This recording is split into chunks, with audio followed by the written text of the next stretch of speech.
Hi, this is Ron Edwards, Master Sommelier and Director of Wine Education for Winebow Fine Wine and Spirits. Today we get to taste a really remarkable producer, Château Saint-Côme, the handiwork of Louis Barrault, an absolute master of the Southern Rhone and quite a bit of the Northern Rhone. His family is from the town of Gigondas, and today we're going to taste the 2019 Gigondas.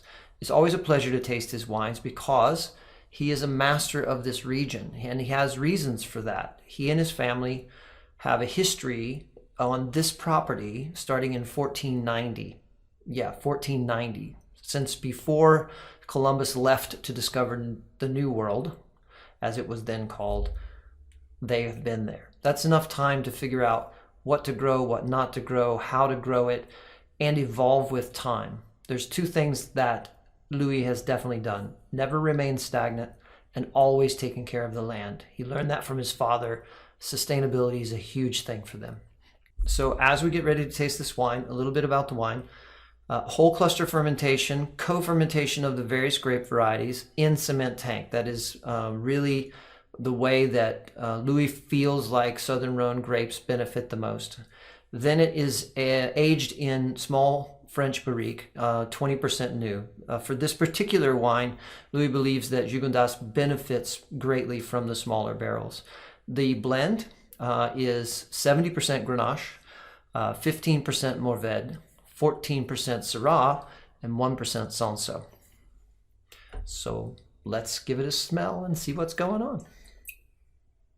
on. Really dark and brooding and intense in the nose. It's a mix of white pepper spice, black pepper, this preserved strawberry, preserved forest berries, this compote, melange of fruit is there in the nose. There's a little hint of cocoa powder, which I think is coming from the oak, and some other nuance that is oak driven, a little vanilla, a little baking spice.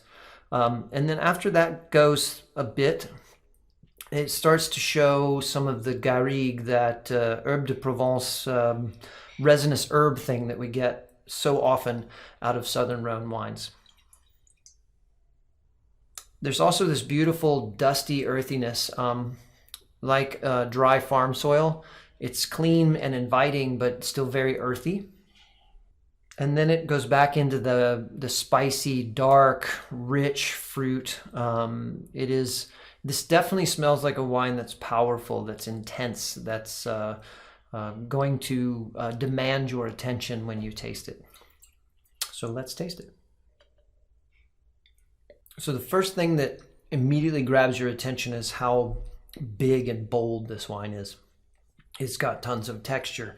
It's intense in flavor profile. It's got this sandy, gritty, noticeable tannin structure to offset the really rich fruit profile.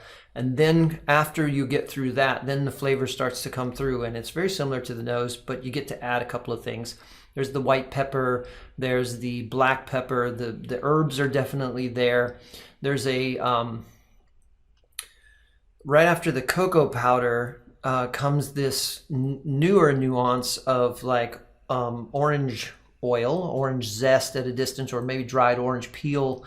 And then it goes back into the fruit again, and into the length of finish, which is warm and rich and very fall winter like. Let's see what a second sip gives us. In the second sip, I really feel like the Syrah starts to show up a little bit in this blueberry compote note that's underneath at first. This is a very young wine. It's a 2019. I haven't had it open very long, so it's really starting to, try to get to a point that it's accessible. The keys that you need to know about this wine as you go out and find one is that it's big, it's bold, it's rich. It's a powerful wine. It's really built for our cooler temperatures that we're having right now. It's November, it's perfect. And that you should put a substantive meal in front of it because it can handle it.